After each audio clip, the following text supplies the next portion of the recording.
제가 봉독할게요. 18장 1절에서 4절입니다. 그때 제자들이 예수께 나와 이르되 천국에서는 누가 크니까? 예수께서 한 어린아이를 불러 그들 가운데 세우시고 이르시되 진실로 너희에게 이르노니 너희가 돌이켜 어린아이들과 같이 되지 아니하면 결단코 천국에 들어가지 못하리라. 그러므로 누구든지 이 어린아이와 같이 자기를 낮추는 사람이 천국에서 큰 자니라. 아멘. 오늘 예수님께서 제자들 앞에 한 아이를 세우십니다. 그리고 제자들에게 하시고자 하시는 말씀을 하시죠. 제자들은 서로 누가 더 크냐, 누가 더 존경을 받아야 되며 서열 싸움하고 있습니다. 그 모습을 한심하게 쳐다보던 예수님께서 아이를 하나 그들 앞에다 세워요. 그리고 예수님이 이 말씀을 주시는 겁니다.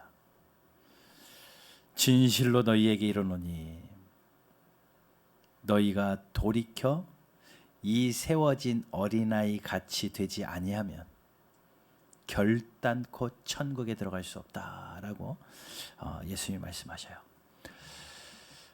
우리가 오늘 다음 세대의 주의를 지키고 있습니다. 원래 우리 야곱 이야기 계속하고 있었잖아요. 벌써 9번, 10번 했나요? 진행했습니다. 야곱이 출생하는 것부터 쭉 해가지고 하다 보니까 이제 야곱이 자녀들 축복하고 유언하는 그 장면 배울 차례예요. 그런데 우리 다음 세대 이 주일에 그것보다는 좀 한 주를 미루더라도 꼭 들어야 할 말씀을 좀 들어야 되겠다라는 생각이 들었습니다. 예년 같으면 이 다음 세대 주일에 제가 주로 나누었던 말씀들이 다음 세대가 얼마나 중요한지, 그 자녀들을 위해서 우리가 왜 울어야 되는지, 또 자녀들을 노엽게 하지 말아야 되는지 성경의 가르침들을 배웠습니다. 어떻게 하면 그 자녀들을 잘 길러내고 또 어떻게 하면 가정에서 교육에서 그 아이들을 잘 양육할 수 있을까? 특별히 작년에는 단 2세 만에 2세대 만에 세대가 변하여서 그렇게 기라성 같은 성경의 위인들의 자녀들이 성경에 기록되지 않는 것을 보면서 어쩜 이렇게 신앙의 전수가 어려울까 말씀을 나누며 그런 다음 세대에 대한 말씀들을 주로 지금까지 나눠왔습니다.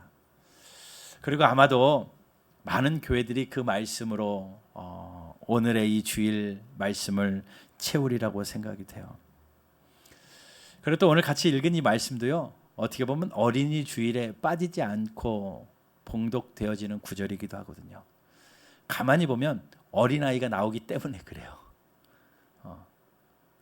그런데 단순하게 생각해서 어린아이가 나오기 때문에 어린이 주일에 들어야 될 말씀 같아 보이기는 하지만 이 말씀을 한 번 더 생각하고 깊이 들어가면 결코 쉽게 들을 말씀이 아닙니다.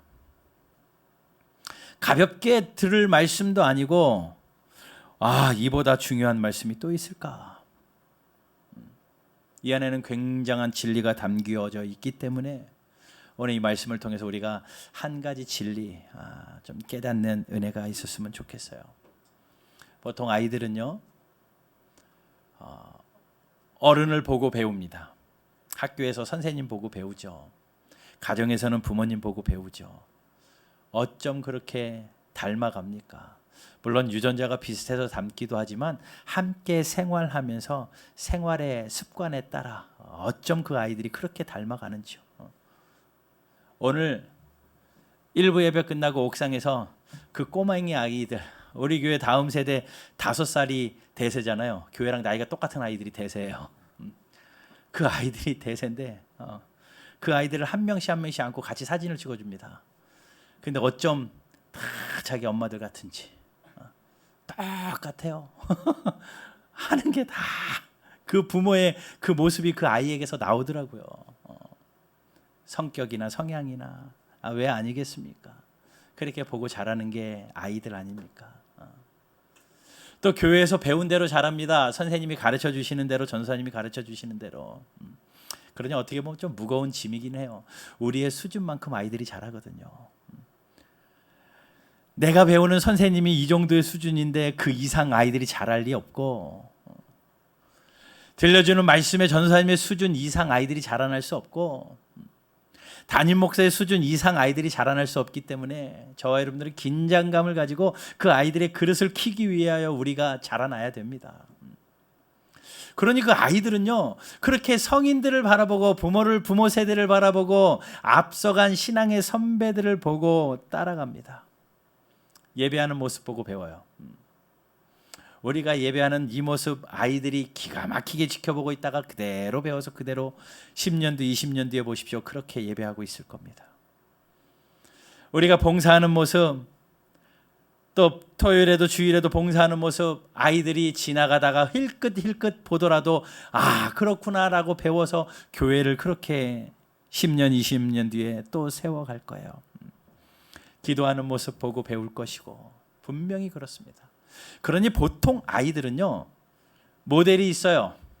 그 모델을 보고 배워서 따라가는 것이 새생의 모습입니다. 그리고 대부분 그래요. 그것이 맞는 말일진데 오늘 예수님은요, 완전히 거꾸로 아이를 세워놓고 돌이켜 이 아이들한테 배워라 라고 이야기합니다. 보통은 아이들이 어른들을 보고 배워야 되는데 예수님이 오늘은 웬일인지 그 아이를 앞에다 딱 세워놓고 그 제자들을 향하여서, 기라성 같은 제자들을 향하여서 예수님이 호되게 말씀하시는 겁니다. 진실로 너희에게 이르노니 너희가 돌이켜 이 어린아이와 같이 아니하면 결단코 천국에 들어가지 못하리라. 이 엄청난 말씀을 하십니다. 돌이켜서 어린아이같이, 어른이라고 뽐내지 말고 돌이켜서 이 애들한테 배워라 라고 말씀합니다. 여러분, 우리가 다음 세대 주일, 물론 여긴 어린아이 없지만 그 아이들에게서 우리가 배워야 될 것이 무엇인지, 예수님이 왜 이렇게 말씀하시는지 오늘 우리가 당연히 들어야 할 말씀이라고 여기고, 여러분 가슴에 잘 새기고 이 말씀 앞에 반응하는 저와 여러분들 되기를 주님의 이름으로 축복합니다. 본문에서 예수님이 말씀하시는 부분, 어린아이와 같이 되지 아니하면, 오늘 말씀의 제목이기도 하죠. 이 아이들과 같이 되지 아니하면 어떻게 된다고요? 천국에 못 들어간다고요.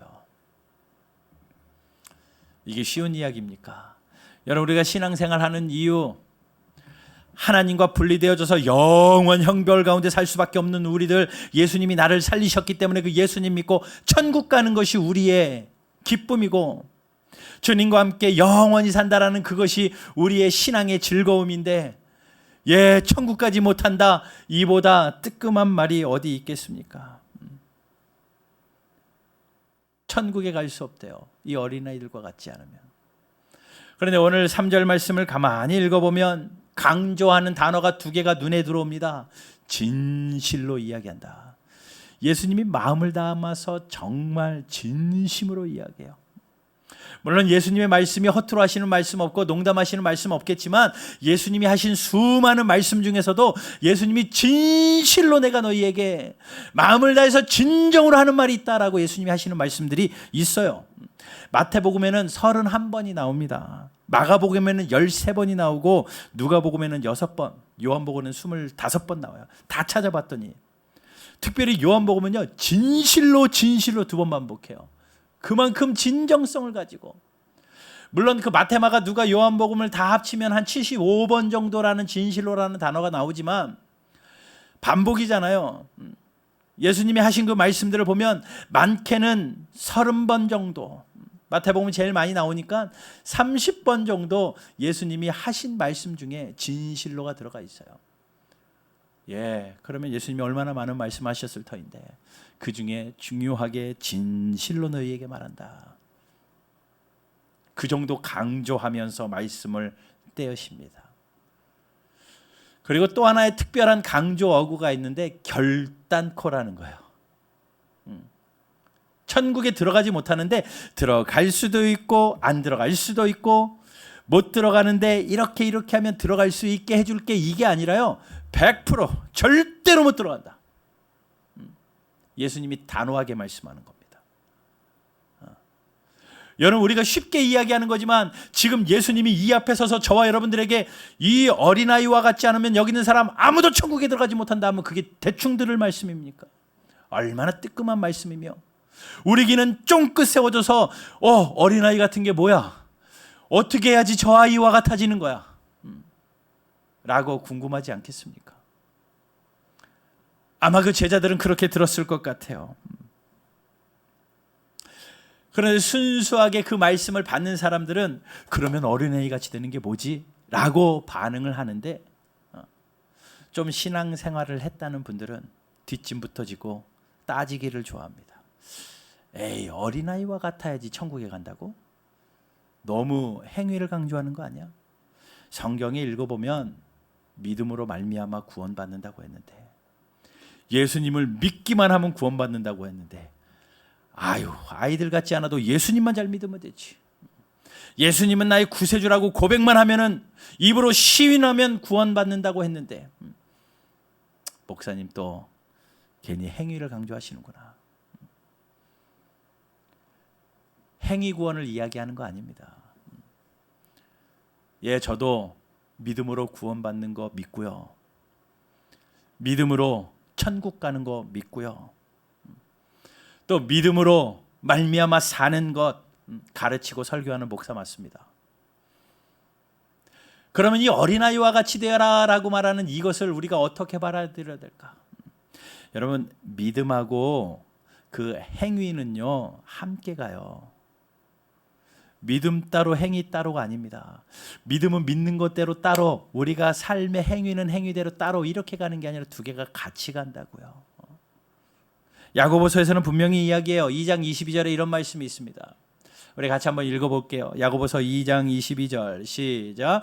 내가 보거니와 믿음이 그의 행함과 함께 일하고 행함으로 믿음이 온전케 되었느니라. 뭐라고 말씀하세요? 믿음이 그의 행함과 함께 일한대요. 여러분, 내가 믿음이 있어도요, 행함이 믿음하고 함께 일한대요.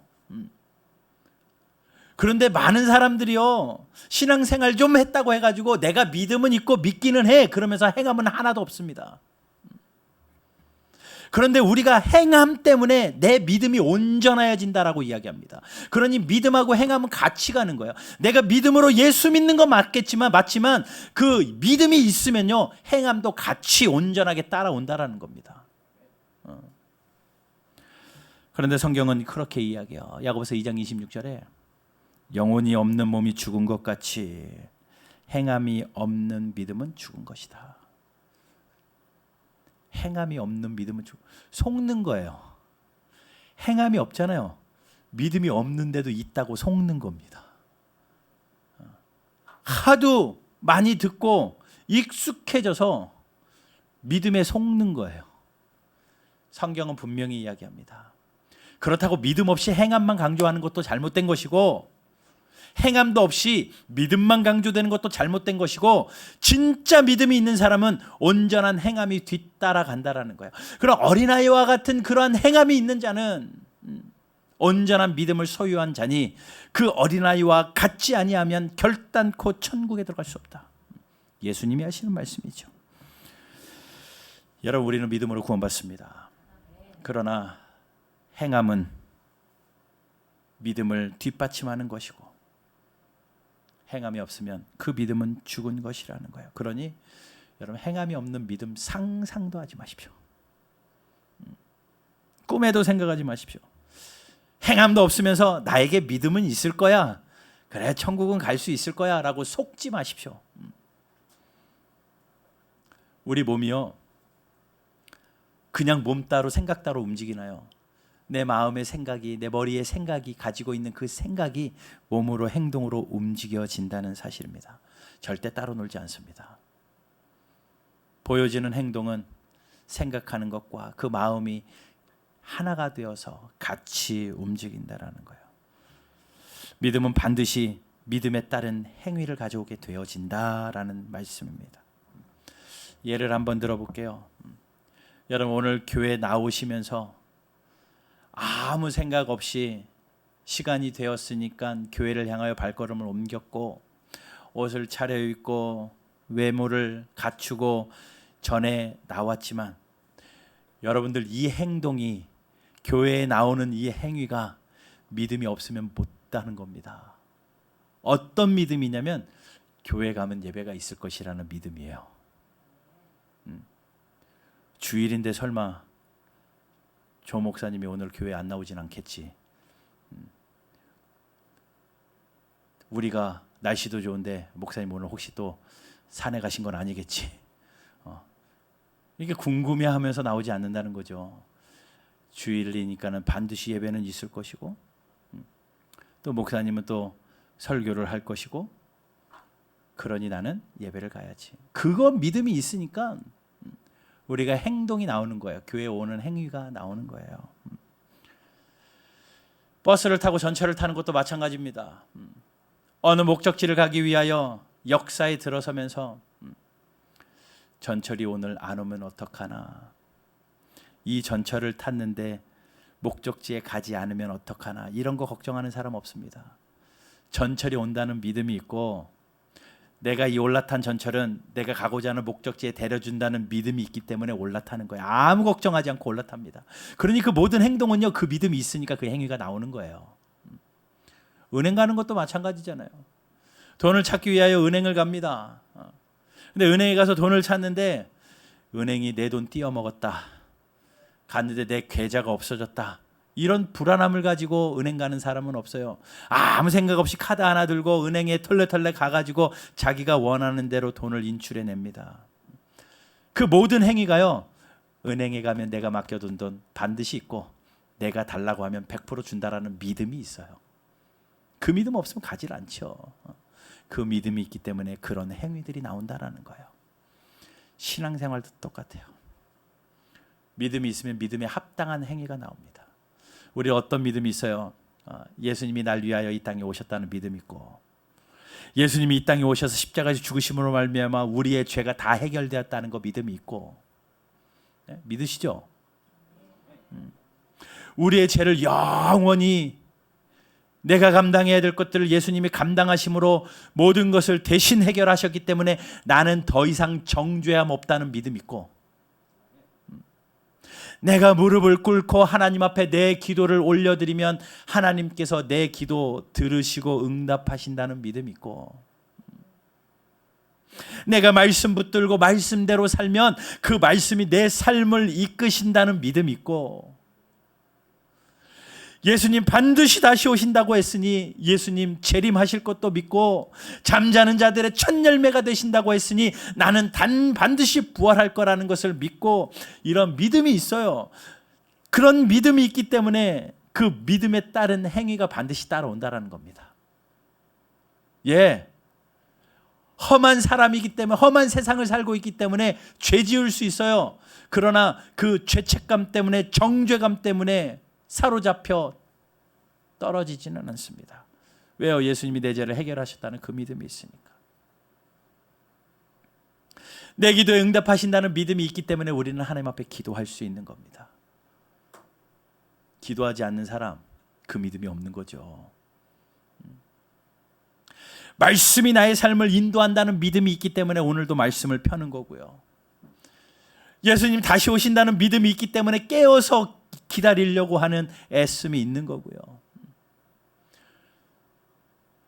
그렇기 때문에 우리의 모든 믿음은요, 그냥 믿음만 있지 않냐고 우리의 삶의 행위로 나와요. 그런데 여러분, 만약에 그런 행위들이 보이지 않잖아요. 우리 믿음 점검해야 됩니다. 돌이켜 어린아이와 같이 돼야 됩니다. 그러면 이런 믿음을 통해서 우리의 행위가 나오고, 그런 행위들로 통하여서 온전한 행위로 통하여 우리의 믿음은 완전하여지는데, 오늘 특별히 예수님이 말씀하신 어린아이 같이 되는 게 무엇이냐, 어떤 행위를 말하는 것이냐, 우리가 좀 한번 생각해 봐야 되겠습니다. 어린아이와 같은 모습, 결론적으로 4절에 있는 말씀이죠. 낮추는 겁니다. 4절 같이 읽어볼까요? 시작. 누구든지 이 어린아이와 같이 자기를 낮추는 사람이 천국에서 큰 자니라. 자기를 낮추는 사람, 예수님이 어린아이의 수많은 특성들 중에서 다른 것 말하지 아니하시고 낮추는 거에 대해서 이야기해요. 이 어린아이처럼 낮추는 사람이 천국에 들어가고 이 어린아이처럼 낮추는 사람이 천국에서 크대요.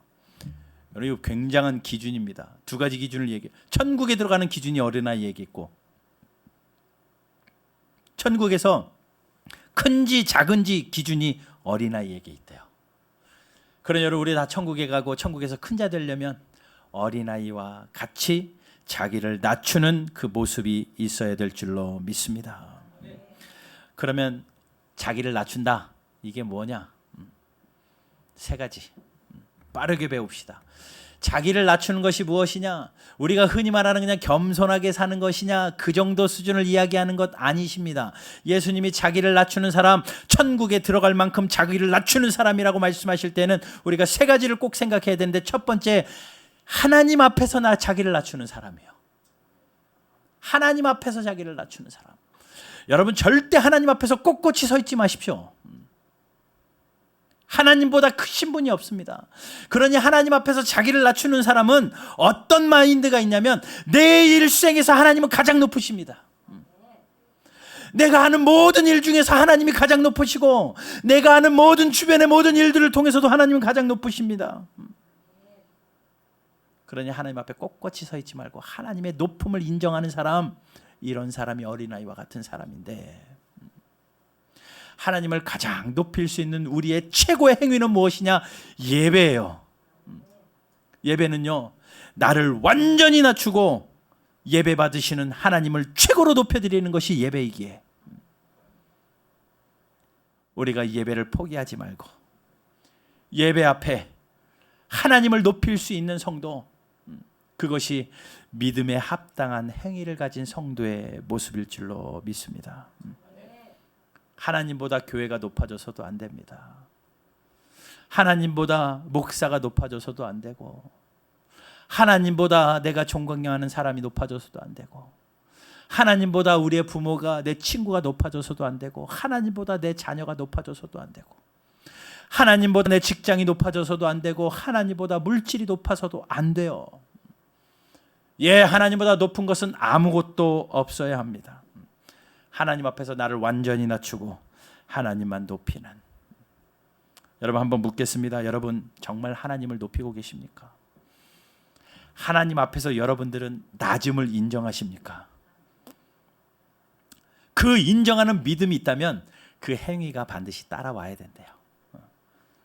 여러분, 하나님을 높이는 이 예배, 우리의 삶의 전부인 줄 알고 예배에 목숨 걸 수 있는 저와 여러분들 되기를 주님의 이름으로 축복합니다. 이 예배를 소중히 여기고, 이 시간을 통해서 하나님은 나의 전부십니다, 하나님은 나에게 가장 높으신 분입니다, 늘 높이고 올려드리는 저와 여러분들 되기를 주님의 이름으로 축복합니다. 두 번째는요, 하나님의 말씀 앞에 낮아지는 사람입니다. 첫 번째는 하나님 앞에 낮아지는 사람이고, 두 번째는 하나님의 말씀 앞에 낮아지는 것을 의미해요. 이 천국 복음 앞에 자신을 낮추는 겁니다. 이 진리의 말씀 앞에 자신을 낮추는 겁니다. 왠 줄 아십니까? 이 성경을 읽어보면요, 과학하고 상충되는 이야기가 얼마나 많은데요. 너무 과학적이지 않아. 예수님이 땅에다 침 뱉고 흙을 잊게 가지고 눈에다 발랐더니 눈이 떠졌대. 비위생적이고 상식에 맞지 않아. 문둥병이 물에 왔다 갔다 했더니 다 나섰대. 이것도 말이 되지 않아. 과학하고 상충되는 이야기가 너무 많고요, 상식하고도 상충되는 이야기가 많고요, 의학하고도 상충되는 이야기가 정말 많아요. 전부 다 그래요. 그런데 그것뿐만 아니라 우리는 우리의 생활 습관과 내 지식 수준과 내 상식하고도 상충되는 게 많습니다. 읽다가 보면 이건 나랑은 좀 상관없네, 이건 내가 살았던 내 삶의 방식이 아니야 하면서 말씀을 가볍게 여기는 연약함이 우리에게 있다라는 겁니다. 그러니 여러분, 우리가 어린아이처럼 낮아지려면요, 이 말씀 앞에 나를 완전히 굴복시키는 거예요.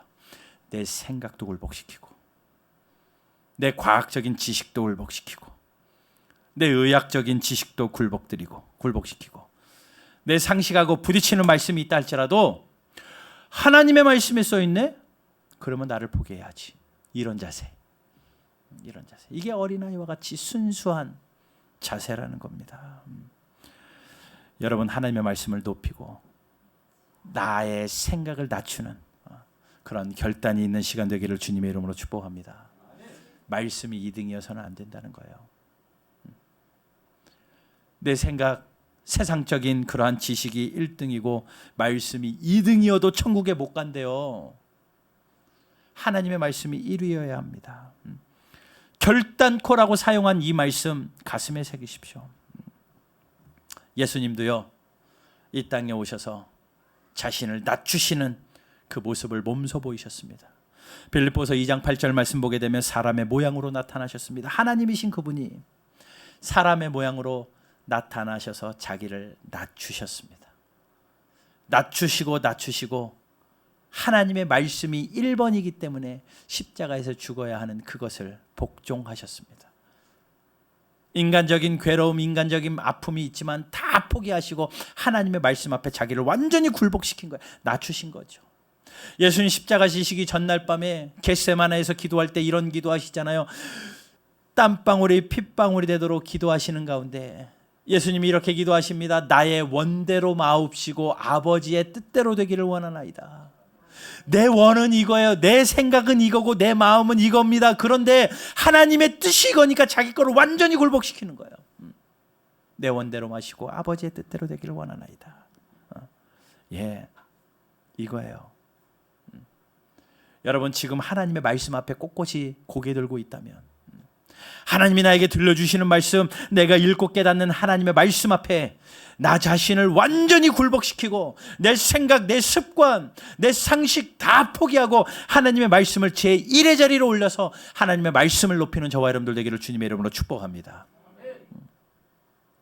세 번째는요, 다른 사람 앞에서 나를 낮추는 거예요. 옆 사람 앞에서 나를 낮추라고요. 내 이웃에 있는 사람들 앞에서 나를 낮추는 겁니다. 성경에 보면 에베소서 5장 21절에 이렇게 말해요.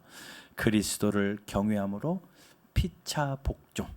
복종이라는 것은 종이 되라는 거잖아요. 낮추는 겁니다. 그런데 피차하래요. 서로. 서열이 없어요. 피차 낮아지라는 겁니다. 누구 한 명의 종이 되지 말고 서로 종이 되라는 겁니다. 서로 종이 되라는 겁니다. 교회 일찍 오고 늦게 오고 문제도 아니고 등록의 순서도 아니고 나이 순서도 아니고 직분의 순서도 아니고 우리는 다 서로 종이 되어 섬기라는 겁니다. 목사라고 섬김을 받는 것도 아니고 장로라고 섬김을 받는 것도 아니고 우리 모두가 피차 종이 되어서 서로 섬길 수 있는 것. 예수님이 그거 명령하셔요. 예, 이게 하나님의 말씀의 명령이고 우리 삶의 주인의 명령이라면 우리는 당연히 들어야 됩니다. 여러분, 피차 복종하는 저와 여러분들 되시기를 주님의 이름으로 축복합니다. 아이들은요, 이 섬김이라는 부분에서 먼저가 없어요. 우리는 주로 너 먼저 이렇게 섬겨줘, 그럼 내가 할게. 집에서 부부싸움 할 때도 그러잖아요. 당신이 먼저 이렇게 했잖아. 당신이 먼저 이렇게 하면 내가 이거 할 건데, 당신이 먼저 설거지하면 내가 청소도 할 건데. 먼저 따지잖아요. 당신이 먼저 사랑해주면 내가 더 사랑할 건데, 당신이 먼저 밥 잘 차려주면 내가 더 사랑할 건데, 서로 먼저 이야기하잖아요. 어른들이 하는 단어거든요. 아이들은 그렇지 않는다는 거예요. 아이들은 그렇지 않습니다. 먼저에 민감하지 않습니다. 아이들은 그냥 무조건 자기가 먼저 뛰어갑니다. 아이들은 너무나도 순수하기 때문에 그냥 먼저의 개념이 없이 그냥 뛰어가요. 그런데 우리는 그 먼저에 너무나도 민감해가지고 누가 먼저, 내가 먼저, 서로 먼저. 로마서 12장 10절에 이렇게 말합니다. 형제를 사랑하여 서로 우애하고 존경하기를 서로 먼저 하래요. 여러분, 옆 사람을 서로 먼저 높여줄 수 있는 그런 피차 복종함이 저와 여러분들 가운데 있기를 주님의 이름으로 축복합니다. 이것이 주님의 뜻이에요. 이게 주님의 뜻입니다. 하나님 앞에서 낮아지지 않는 사람은요, 하나님 앞에서도 먼저 따져요. 하나님 먼저 복 좀 줘보십시오. 하나님이 먼저 내 기도 응답 들어주시면 제가 한다니까요. 하나님 먼저 나의 연봉을 올려주시면 11조도 한다니까요.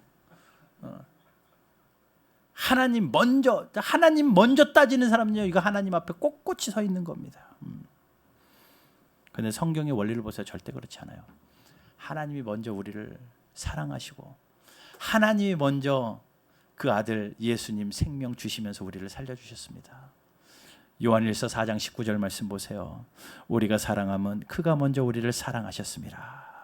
그가 먼저 우리를 하나님이 먼저 우리를 사랑하셨기 때문에 하나님 앞에 먼저 따질 것 없이 우리가 피차 복종하는 그러한 저와 여러분들 되기를 주님의 이름으로 축복합니다. 근데 정말 어려워요. 낮아지는 것이 정말 쉽지 않습니다. 우리는 왜 이렇게 옆 사람보다 낮아지기 쉽지 않고 그놈의 자존심, 아집과 고집 때문에 낮아지지 못하고 낮아지기만 하면 되는데 왜 이렇게 힘든지 모르겠습니다. 하나님 앞에서 바짝 낮아지기만 하면 되는데, 하나님의 말씀 앞에 낮아지기만 하면 되는데 내 생각 가지고 자꾸 꼿꼿이 서 있고, 옆 사람 앞에서 내가 낮아지기만 하면 되는데 그게 그렇게 힘든지, 내가 높아지려고 하는 오늘 본문의 제자들의 모습 아닙니까? 그러니 예수님이 그 제자들에게 이야기하는 거예요. 너희들이 결단코 돌이켜라. 돌이켜서 이 아이들처럼 되지 않으면 천국에 못 간다. 보통 이야기가 아닙니다. 끔찍한 이야기입니다. 무서운 이야기입니다. 여러분, 오늘 이날에 다음 세대 어린이 주일에 드리기에는 굉장히 무거운 말씀이지만, 아이를 볼 때마다 그래, 저 아이들처럼 내가 낮아져야 되겠다. 다음 주에 교회 아이들 보면 그 아이들을 보면서 저 아이들 때문에 내가 저 아이들처럼 내가 낮아져야 되겠다. 그래서 하나님 앞에 낮아지시고 하나님의 말씀 앞에 낮아지시고 다른 사람보다 낮아짐의 은혜가 있게 되기를 주님의 이름으로 축복합니다. 우리 한번 그렇게 고백합시다. 당신은 다시요. 당신 하니까 옆 사람을 하나님은 나의 오직 유일한 주인이십니다. 하나님을 최고의 자리로 올려놓으십시오. 또 따라하십시오. 하나님의 말씀 앞에 나의 뜻을 굴복하겠습니다. 네, 하나님 말씀 앞에 낮아지겠다는 각오죠. 또 한번 따라하시죠. 나는 당신의 종입니다. 이 당신은 하나님이 아니라 앞뒤좌우에 있는 성도들입니다. 다시 한번 보면서 나는 당신의 종입니다. 고개 돌리지 마시고 서로 한마디 더 해요. 나를 마음대로 부려주십시오. 종이니까요. 낮아지기 싫은 이 연약함 하나님이 너무나도 잘 아세요. 하나님 앞에서 내 자존심 부리는 거 하나님이 너무 잘 알고 계십니다.